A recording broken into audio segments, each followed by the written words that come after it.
Salut à tous, amis parisiens, supporters du PSG. Je ne vais pas vous demander si vous avez la pêche. Je pense qu'on est tous déçus de la performance de notre équipe.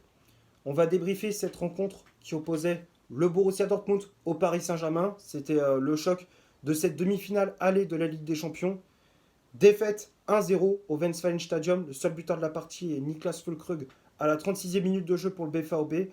Et avec ce résultat, le club de la capitale est pour l'instant éliminé de la Ligue des Champions. Je dis bien pour l'instant, parce qu'il reste encore un match, hein. Le match retour se jouera au Parc des Princes. Ça, c'est le point positif de cette confrontation. Il faut garder espoir. Faut garder espoir. Moi, personnellement, j'y crois. J'y crois à cette qualification. Il n'y a qu'un seul but d'écart. C'est rien. C'est comme contre le Barça. Il n'y a qu'un seul but d'écart. Il y a moyen de passer. Il y a moyen d'aller chercher cette finale.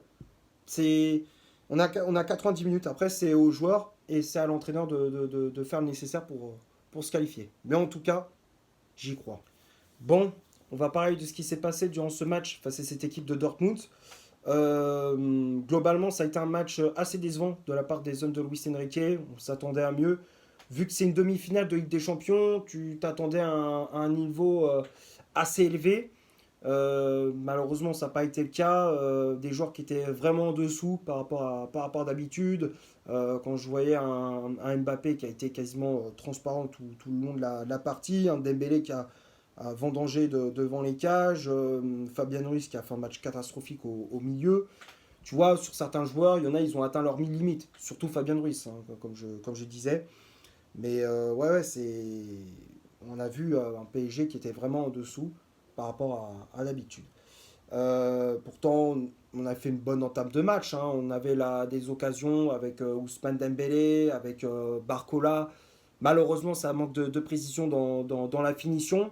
On n'est pas assez adroit. Encore une fois, on revoit ces lacunes, hein, ce manque d'efficacité devant le but, comme on avait en début de saison en Coupe d'Europe. C'est revenu dans ce match. Dortmund qui a monté d'un cran son jeu, son niveau de jeu dans cette partie, hein.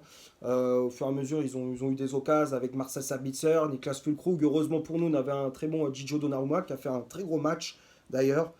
C'est lui qui sauve les meubles, hein, qui évite la catastrophe. Parce que si tu n'avais pas Donnarumma dans les cages, je pense que tu repars pas avec ce score de 1-0, hein. Je pense que l'addition aurait pu être bien plus salée.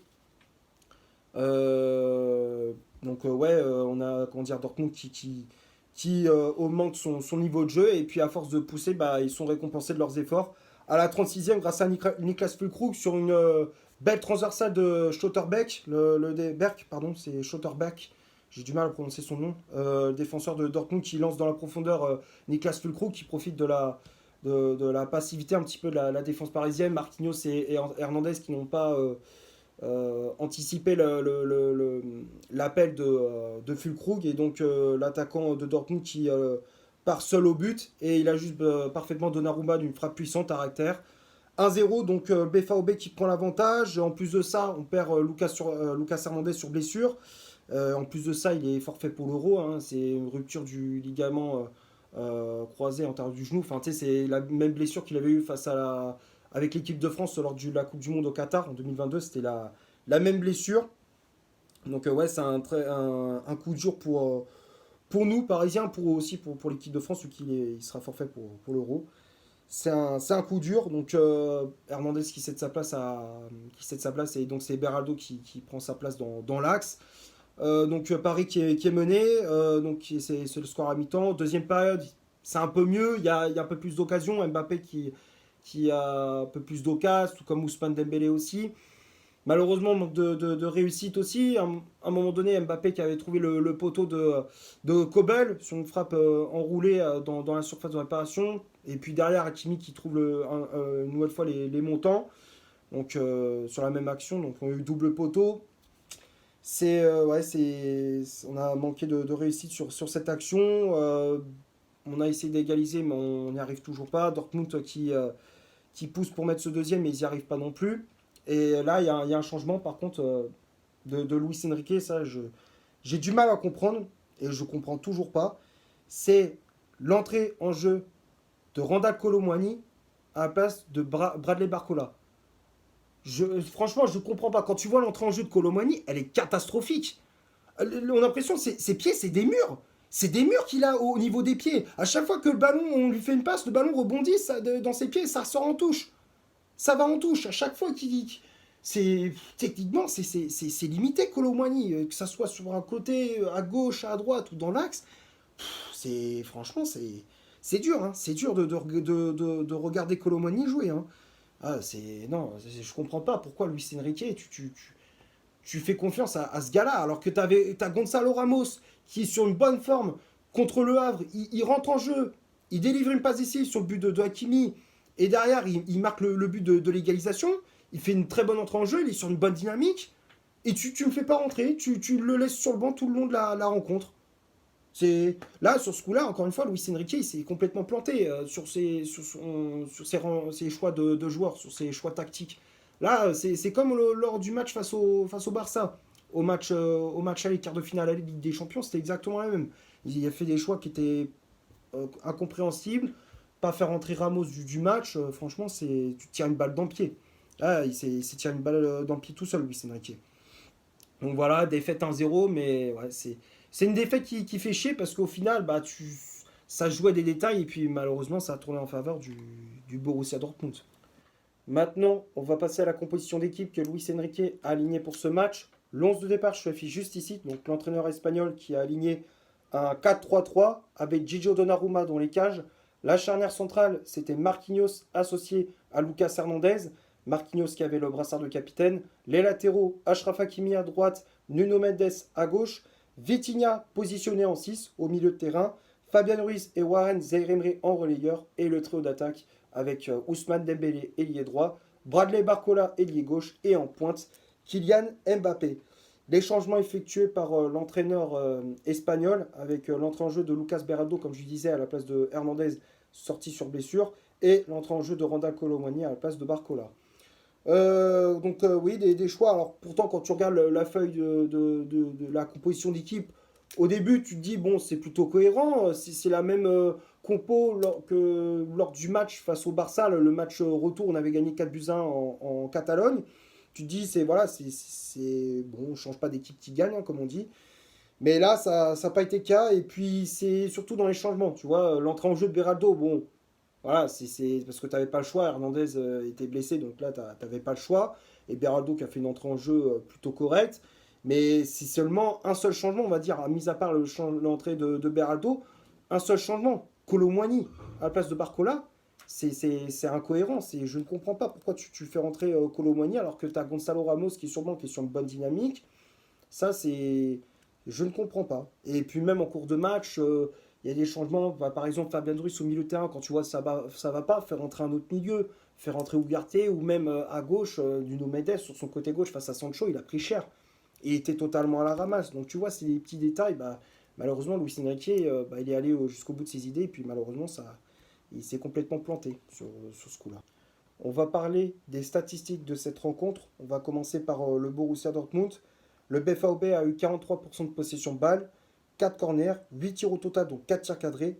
Un hors-jeu de signalé du côté du Paris Saint-Germain, 57% de possession de balle, 3 corners, 12 tirs au total, dont 3 tirs cadrés. 2 hors-jeu de signalé, donc quand on regarde les stats, alors oui, Paris a eu la possession du ballon. On a eu des occasions, mais voilà, Dortmund qui a été beaucoup plus réaliste devant les cages que le PSG. C'est ça qui a fait la différence. Ils étaient plus tranchants dans la finition. Donc voilà, ouais, Dortmund mérite amplement sa victoire. C'est totalement mérité, hein. Pas grand-chose à rajouter pour ça. On va finir la vidéo sur les tops et les flops de ce match. Comme d'habitude, il s'affiche juste ici, les tops et les flops. Donc du côté des tops, j'ai mis Donnarumma. Donnarumma qui a fait un très bon match sur sa ligne. Il a été impeccable. Les arrêts décisifs devant Sabitzer, devant Füllkrug. Ses relances au pied, elles étaient propres. Bon match de la part de Gigio Donnarumma qui a fait un match correct, qui a fait un vrai match de Ligue des Champions. C'est pour ça que je l'ai mis dans les tops. J'ai mis Marquinhos et Hernandez jusqu'à sa sortie sur blessure, hein, jusqu'à sa sortie. Hernandez qui a fait un match plutôt correct, qui a fait de bonnes interventions, qui a mis de l'agressivité, de l'impact physique, tout comme Marquinhos. Marquinhos qui a été le patron de cette défense, qui s'est comporté comme un patron. qui a fait le job derrière, des interventions, qui a gagné pas mal de duels. Les relances, elles étaient plutôt propres également.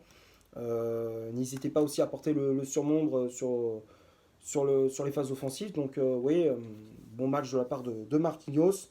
J'ai mis également Vitinha dans les tops, qui a fait un très bon match au milieu de terrain. C'est lui qui sort un petit peu du lot. Dès qu'il était pressé, bah, voilà, il arrivait toujours à s'en sortir. Il faisait des différences pour justement distribuer à droite et à gauche. Donc non, très bon match de Vitinha, beaucoup de récupération de balles également. Bon match du Portugais. Et puis Beraldo aussi qui a fait une entrée en jeu correcte. Et du côté des flops, bah, pour moi, les plus gros flops sont Nuno Mendes. Pour moi, Mendes a été le plus mauvais défensivement. Il s'est fait bouffer face à Jadon Sancho. Sancho qui a mis de la vitesse, de la percussion, du rythme. Mendes qui a pris la foudre. Et il a pas compris il a pas compris. No Mendes. Et puis offensivement, c'était pareil. Il manquait de justesse dans ses centres, manque de prise de risque. C'était pas le Mendes qu'on voyait d'habitude. Il était vraiment en dessous. Là, il était méconnaissable. Nuno Mendes sur son côté gauche, c'est pour ça que je l'ai mis dans les flops. Il y a également Fabien Ruiz au milieu de terrain qui a été catastrophique. Alors ouais, Oski fait de bonnes déviations, de bonnes passes, tout ça, mais à un moment donné, il avait une occasion d'égaliser. Marquinhos, il avait fait un très bon centre. Il reprend de la tête, au lieu de mettre une tête plongeante, non, une tête piquée de merde là. Enfin, Fabien Ruiz, il avait une occasion, il vendange, il perd beaucoup de ballons, beaucoup de duels, dans l'impact physique, il se fait manger.